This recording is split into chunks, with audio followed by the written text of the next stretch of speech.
Welcome everyone for this next lecture in functions. So before this we have seen what are functions and what are recursive functions also. So today we will see what are the different function callings methods which are also called as parameter passing methods, right? So basically today our focus would be on to understand what is called by value and what is called by address. It is sometimes called as call by reference also, but if you see exactly, these two are different things. Call by reference and call by address are actually two different things. Okay. So when we talk about passing parameters to function, तो हमारे पास basically दो main methods हैं. One is call by value and other is call by address. ठीक है. Call by value basically क्या है कि जब भी आप किसी भी functions को call कर रहे हो, so आप function call कर रहे हैं, then you are passing some data. So if you are passing some data, if you are passing the values of a variable, suppose आपने there is a variable x, it is having some data like 12 and obviously her variable का एक address होता है. Let us say its address is like maybe 1000. In an integer form it is 1000. So if you are passing, whenever you are calling a function, if you are passing this 12, so 12 is what? That is the value of this variable, right? तो उसे हम क्या बोलेंगे? It is call by value. और अगर आप function call करने में इस x का जो एड्रेस है वो अगर आप पास कर रहे हैं, that is call by address. अब इनमें डिफरेंस क्या है? और हमारे पास कॉल बाय वैल्यू है तो हमें कॉल बाय एड्रेस की क्या ज़रूरत है, क्या रिक्वायरमेंट है? For that I directly come to a example and then I go into some details. तो कॉल बाय एड्रेस की रिक्वायरमेंट समझने के लिए let us go to the example first. So this is a example, right? इसमें हमने क्या किया है, हमने एक फंक्शन बनाया है चेंज, और उस चेंज के अंदर मैं दो पैरामीटर पास कर रहा हूं जिन दो वैल्यूज में मुझे कुछ चेंज करना है, right? Change can be anything. Okay. अब मेन फंक्शन से मैं इस फंक्शन चेंज को कॉल करूंगा. चेंज क्या है?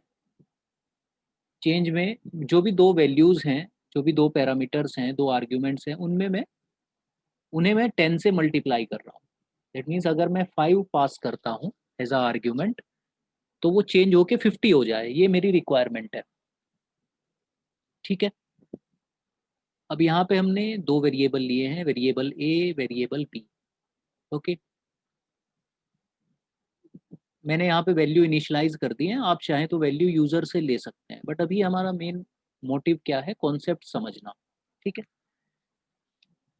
तो मैंने बिफोर यहाँ पे फंक्शन कॉल करने से पहले मैंने ए और बी को प्रिंट कराया, तो ऑब्वियसली वो क्या आएगा? ए इज 2 एंड बी इज 3.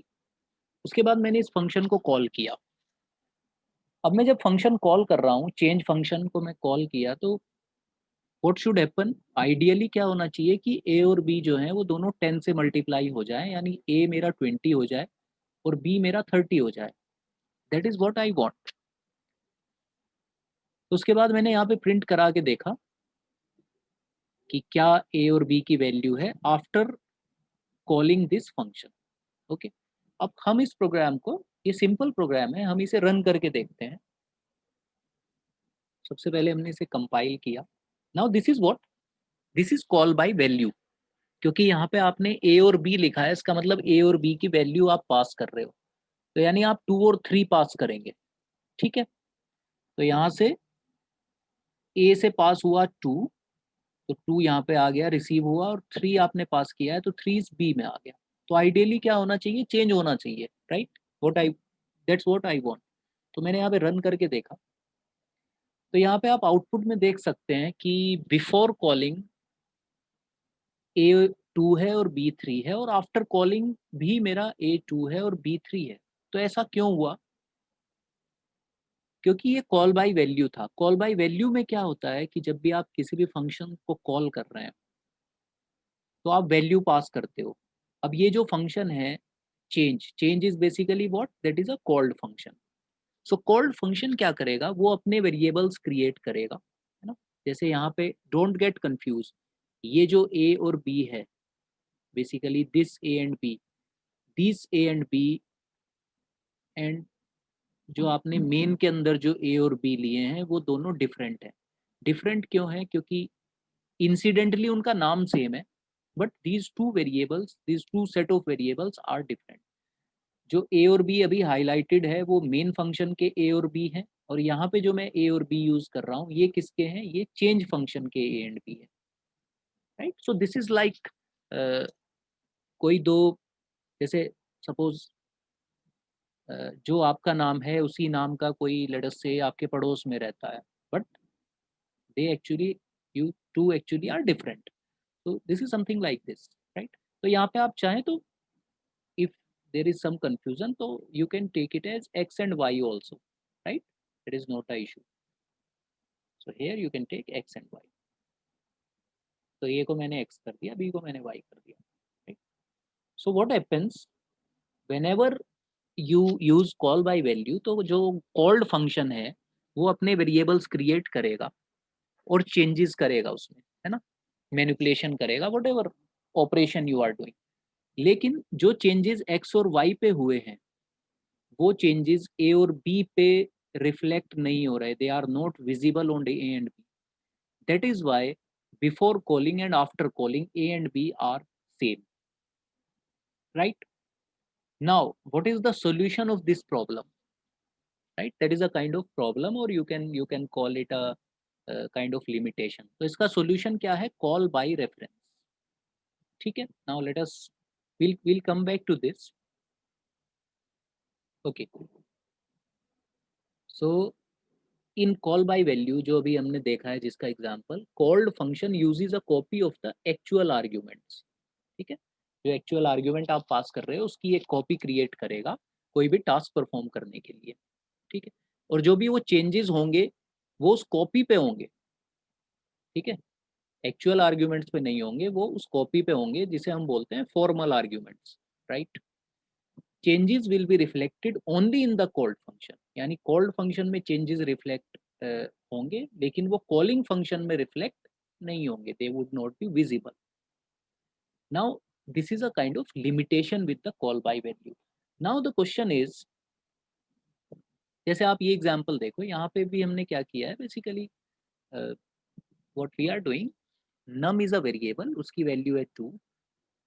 तो जब मैं यहाँ पे नम लिखा तो क्या होगा, यहाँ से नम की वैल्यू पास होगी इस एन में, और क्या पास होगा? 2। तो n इज 2, और जब आप यहाँ पे करोगे 2 + 10 तो n कितना हो जाएगा? n would be 12। बट जो चेंज हुआ है वो n पे हुआ है, राइट।